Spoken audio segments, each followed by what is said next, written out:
Alright, so here's my bucket system, my reservoir system. Inside, in the bottom, is going to be my recirculating pump. You'll notice a little rubber suction feet, so it will stick firmly to the bottom. Everything has to be positioned just so, because this pump takes up a lot of room.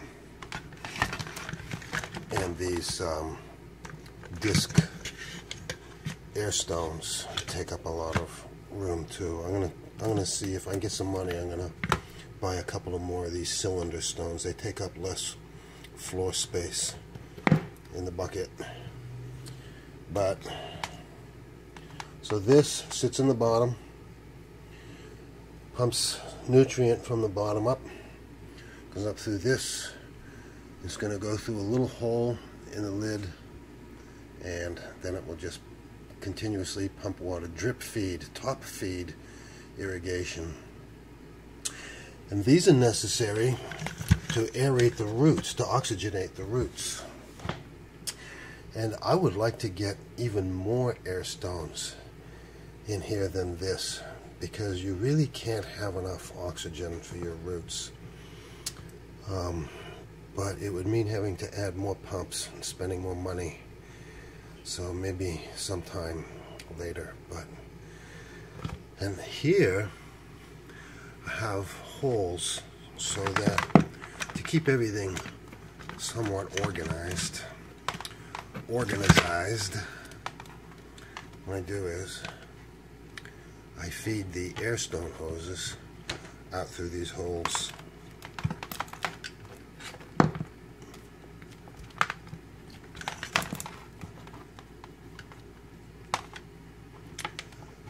Like so. And here I've made a little cut, and this is where I will run the power cord for the pump. I'll run that out. I can disentangle all this stuff. What a mess.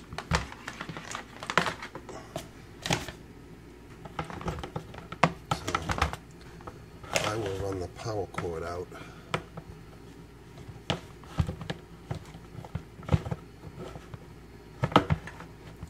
That way, like that.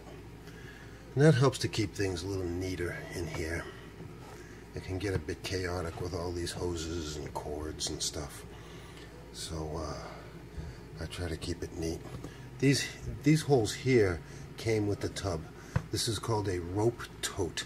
And I actually had rope in here for handles on each side, like so. And that's how you would lift this tub, with the rope handles. But I took the rope out because it was getting in the way of the lid. I don't need them. So that's my basic setup for hydroponics. I love hydroponics, especially deep water culture, which I'm doing because it's pretty simple, it's pretty easy, it's low maintenance, and you get, as compared to soil, growing in soil, you get faster growth, you get bigger growth. I don't understand why people who grow indoors use soil, when if they went with hydroponics, they could get faster and bigger harvests. I would never stray from hydroponic unless I was forced to grow in soil, like outdoors or something like that. So that's a pretty basic hydroponic setup, pretty simple. Oh, I gotta show you the lid. Hold on. This is the lid that goes on my tub here. I'm gonna flip it over. It's made from a material called, what the heck do they call this thing? It's like a corrugated plastic. Almost like corrugated cardboard. Come on, focus, will you?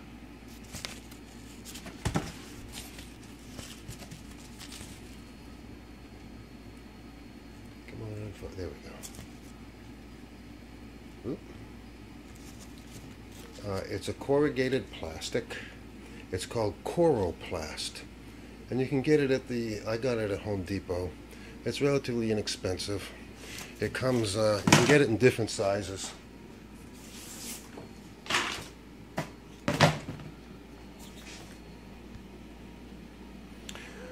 This is the size sheet that I bought because it was big enough to cut the lid out. And I cut it just big enough so that it overlaps the edge just a little bit, so it gives me a little wiggle room if it starts sliding around. And it works pretty well. It does, as you can see, it will sag in the middle where all the weight is. But it doesn't sag that much, and it doesn't collapse. It still holds. And I've grown some pretty big plants in this kind of stuff. And on this side, I've just taken trash bags and clipped them on with these clips here. These are called binder clips. You can get them at Staples. They're very handy for a lot of things. I still have to clean this off. I haven't cleaned this yet. But I do this to darken inside the reservoir, because if you just had this, light would penetrate through this. Not much, but some of it would, and you need to keep it absolutely dark in your reservoir, because if you have light penetrating, it will grow algae in your reservoir, because there's algae in the water that we use out of our tap. And even when I was using reverse osmosis water and filtering the water, you can't get the algae all out of it. So when you have algae in a plant nutrient solution, and sufficient light, you're going to get algae blooms in your reservoir, and you don't want that. It'll gum up your pumps and stuff, and it'll suck up the nutrients that are supposed to go to your plant. So this is just to keep it dark in the tent, and this is my little access hole where I drop my dipstick in. So very inexpensive, low maintenance, easy. I highly recommend deep water culture hydroponics. Thank you for watching. Be sure to like and subscribe. Have a nice day. Hello YouTube, it's Donald here. This is my nutrient. We're going to talk about nutrients right now. If you go on YouTube and you look at all the cannabis cultivation websites, you'll see these people that have jugs, dozens of jugs of this nutrient and that nutrient, and this additive and that additive, and they'll have a whole wall full of jugs that are all dripping and messy, and that stuff is very expensive. I have discovered this product. It's called Veg in Bloom. It's manufactured by Hydroponic Research. Go online and take a look for them. hydroponic-research.com. It is a single nutrient. You can add stuff to this if you want, but as a base nutrient, I have found that this is more than sufficient to meet my needs of vegetative and flower growth. I always get high potency out of my marijuana. I never had an issue with that. When I get a high yielding strain, this stuff will produce monster yields. So, and this is only, I get this online, I order it, and it ships, it gets here within a couple of days, and this costs about like, I don't know, 25 bucks. I think it's like about 25 bucks for this tub. You can buy larger quantities if you want, but this is plenty for me. One can of this will easily get me through 2 full grows.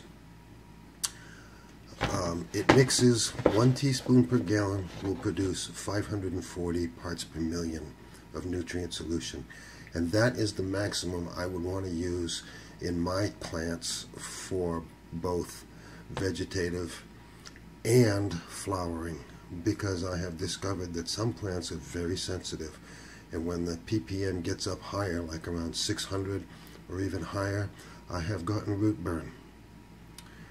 So I keep it low at 540 parts per million. I'm going to mix up a batch right now for the tub that I've just reset, and then once I dissolve, the only problem I have with this stuff is it is a crystalline powder, and it takes a long time to dissolve. You really have to stir it and stir it. And this is gonna, and this brings me to another another point about hydroponic. I see a lot of these YouTube growers, they flush their reservoirs once a week or every 2 weeks. And I have to ask why. This contains minerals. All these plant nutrients that you buy, these hydroponic plant nutrients and soil plant nutrients, they contain minerals. These are elements from the periodic table: nitrogen, phosphorus, potassium, calcium. Elements are substances that cannot be broken down into other substances. So nitrogen is always going to be nitrogen. No matter how long it sits in your reservoir, it will still be the same nitrogen. It doesn't go bad if you don't use it up right away. And these people are spending gobs of money draining expensive nutrients from their reservoirs just to fill them up again with more expensive nutrients. 25 bucks thereabouts for 2 harvests. I mean, that comes out to about $12, $15 for nutrients. That's unheard of, but it works. I'm telling you, it works.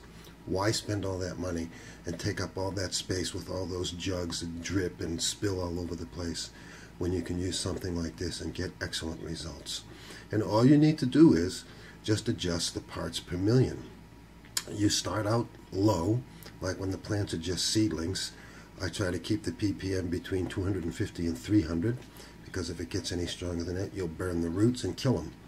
But as the plant grows and gets bigger, it's going to need more nutrients. So you just increase the ppm from 250, 300, up to 350, 400, 500, and 550. I try not to go any higher than 550 because I've had plants get root burn from concentrations higher than that. And it's just a waste of expensive nutrients.